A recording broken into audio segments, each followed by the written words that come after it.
फरवरी 2013। 20 metre diameter का एक asteroid पृथ्वी के वायुमंडल में प्रवेश करता है। ये एस्टेरॉयड 19 किलोमीटर प्रति सेकंड की रफ्तार से रशिया के एक शहर की तरफ बढ़ रहा था। तेज गति से गिरता हुआ ये एस्टेरॉयड पृथ्वी के सरफेस से सिर्फ 30 किलोमीटर ऊपर ब्लास्ट हो गया। इस एस्टेरॉयड का सरफेस से 30 किलोमीटर ऊपर विस्फोट इतना भयंकर था कि रशिया के 6 शहर इसकी चपेट में आए और लगभग 7,200 घर क्षतिग्रस्त हो गए और तकरीबन 1,500 लोग घायल हुए। अगर उस एस्टेरॉयड का विस्फोट सरफेस से 8 किलोमीटर ऊपर होता तो 2013 में रशिया के वो शहर नक्शे से गायब हो चुके होते, या फिर अगर वो एस्टेरॉयड 20 मीटर डायामीटर का ना होके 60 मीटर डायामीटर का होता तो उसका विस्फोट 30 किलोमीटर ऊपर ना होके सिर्फ 8 किलोमीटर ऊपर ही होता। पृथ्वी से देखने पर अंतरिक्ष हमें जितना शांत नजर आता है, दरअसल वैसा है नहीं। एक सेब के आकार से लेकर कई किलोमीटर लंबे चौड़े एस्टेरॉयड्स और कॉमेट्स अंतरिक्ष में घूम रहे हैं, जिनमें रोजाना हजारों की संख्या में छोटे छोटे एस्टेरॉयड्स पृथ्वी के एटमॉस्फेयर में प्रवेश करते हैं।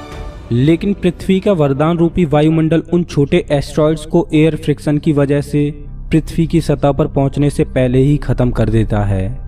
लेकिन अगर एस्टेरॉयड का आकार 60 मीटर डायामीटर या इससे अधिक होता है तो पृथ्वी का वायुमंडल एस्टेरॉयड को खत्म नहीं कर पाता और उसके पृथ्वी की सतह से टकराने के चांसेस बढ़ जाते हैं।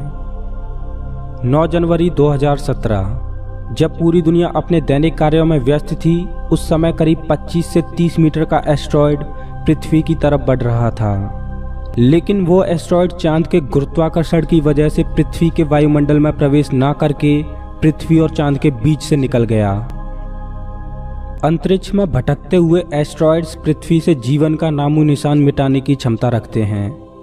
लाखों साल पहले एक एस्टेरॉयड ने ही डायनासोर की पूरी प्रजाति को खत्म कर दिया था।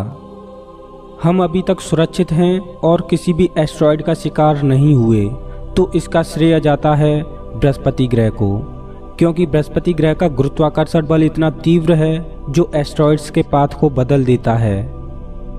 अंतरिक्ष में केवल एस्टेरॉयड ही एकमात्र खतरा नहीं है, बल्कि एस्टेरॉयड से भी कई गुना ज़्यादा खतरनाक होते हैं भटकते हुए लावारिस ग्रह। इन ग्रहों को रोज प्लैनेट बोला जाता है।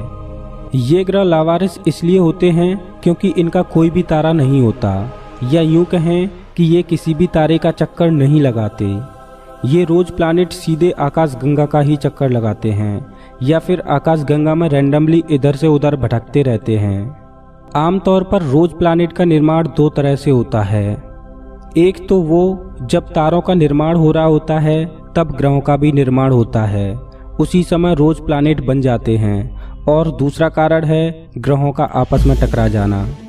कई बार ऐसा होता है कि तारे की परिक्रमा करते हुए 2 ग्रह आपस में टकरा जाते हैं, जिस वजह से परिक्रमा करते हुए ग्रह का पाथ चेंज हो जाता है और वो ग्रह सोलर सिस्टम से बाहर निकल जाता है।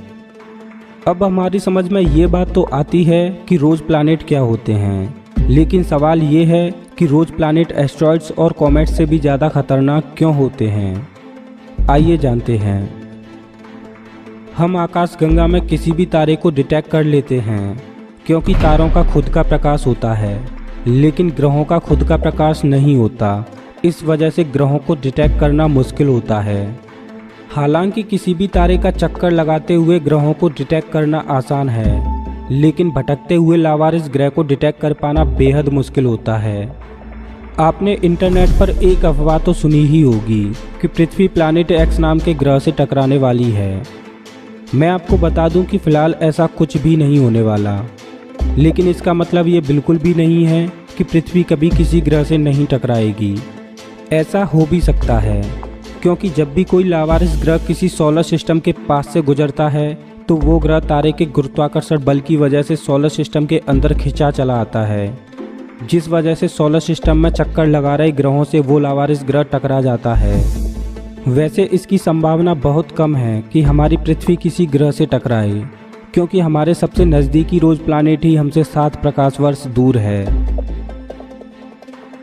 अंतरिक्ष में एस्ट्रॉयड्स और लावारिस ग्रह ही एकमात्र खतरा नहीं हैं। एस्ट्रॉयड्स और लावारिस ग्रह से भी खतरनाक होते हैं शूटिंग स्टार्स, जिनको कि हाइपर वेलोसिटी स्टार भी बोला जाता है। आपने टूटते हुए तारों के बारे में तो सुना ही होगा। टूटते हुए तारों को देखकर लोग मन्नत यानी विश मांगते हैं। मैं आपको बता दूं, जो हम देखते हैं वो टूटते हुए तारे नहीं होते, बल्कि एस्ट्रॉयड्स और कॉमेट्स होते हैं, जो कि पृथ्वी के वायुमंडलीय फ्रिक्शन यानी घर्षण की वजह से हमें चमकते हुए दिखाई देते हैं, जिनको देखकर हम विश मांगते हैं। वैसे दुआ करना कि आप कभी टूटता हुआ तारा ना देखें, क्योंकि टूटता हुआ तारा जो तबाही मचाता है उसकी हम कल्पना भी नहीं कर सकते। टूटता हुआ तारा किस तरह से तबाही मचाता है, ये जानने से पहले हम ये जान लेते हैं कि टूटते हुए तारे का निर्माण कैसे होता है। टूटता हुआ तारा बाइनरी स्टार सिस्टम का हिस्सा होता है। बाइनरी स्टार सिस्टम में एक ही सौरमंडल में 2 तारे होते हैं और वो दोनों तारे बीच में कहीं मौजूद सेंटर ऑफ मास का चक्कर लगाते हैं। टूटते हुए तारों का निर्माण 2 तरह से होता है। पहला तो ये कि जब तारे बूढ़े हो जाते हैं यानी तारों का ईंधन खत्म हो जाता है, तब बाइनरी स्टार सिस्टम के किसी एक तारे में सुपरनोवा विस्फोट हो जाता है, जिस वजह से दूसरा तारा सौरमंडल से बाहर धकेल दिया जाता है और वो तारा हाइपर वेलोसिटी गेन कर लेता है। इस वजह से टूटते हुए तारे को हाइपर वेलोसिटी स्टार बोलते हैं। हाइपर वेलोसिटी स्टार को शूटिंग स्टार भी बोला जाता है, क्योंकि तारे की रफ्तार गोली की रफ्तार से भी तेज होती है। टूटते हुए तारे के निर्माण का दूसरा तरीका ये है कि अगर कोई बाइनरी स्टार सिस्टम किसी ब्लैक होल के नज़दीक होता है तो ब्लैक होल की ग्रेविटी की वजह से एक तारा तो ब्लैक होल के अंदर समा जाता है और दूसरा तारा तेज गति से बाहर फेंक दिया जाता है और वो हाइपर वेलोसिटी स्टार बन जाता है। आइए अब जानते हैं कि टूटता हुआ तारा किस तरह से तबाही मचाता है। एक लावारिस ग्रह या एस्ट्रॉयड तो सिर्फ एक ही ग्रह को तबाह कर सकते हैं, लेकिन टूटता हुआ तारा पूरे सौरमंडल को ही तबाह कर देता है, क्योंकि जब भी कोई टूटता हुआ तारा किसी सोलर सिस्टम के पास से गुजरता है तो उस तारे की ग्रेविटी की वजह से सोलर सिस्टम में मौजूद ग्रह सौरमंडल को छोड़ बाहर निकल जाते हैं और लावारिस ग्रह बन जाते हैं। अगर वो ग्रह सौरमंडल से बाहर ना भी निकलें तब भी वो ग्रह तबाह हो जाते हैं, क्योंकि टूटे हुए तारे की ग्रेविटी की वजह से एस्ट्रॉयड्स और ग्रह उसके पीछे खींचे चले आते हैं, जिससे सौरमंडल में ग्रहों की टक्कर और एस्ट्रॉयड्स की बारिश हो जाती है। अगर हाइपर वेलोसिटी स्टार सौरमंडल की सीध में आता है तो उसका सौरमंडल के तारे से टकराने के चांसेस भी बढ़ जाते हैं। हाइपर वेलोसिटी स्टार इतने तेज होते हैं कि वो आकाशगंगा की एस्केप वेलोसिटी को पार कर आकाशगंगा से बाहर निकल जाते हैं।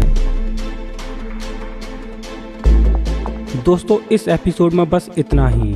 अगर आपको ये वीडियो पसंद आया हो तो प्लीज़ इस वीडियो को लाइक कीजिए, और अगर आप इस चैनल पर पहली बार आए हो तो ऐसे ही मज़ेदार वीडियोज़ के लिए इस चैनल को सब्सक्राइब कीजिए। फिर से मिलेंगे एक नए एपिसोड में, तब तक के लिए नमस्कार।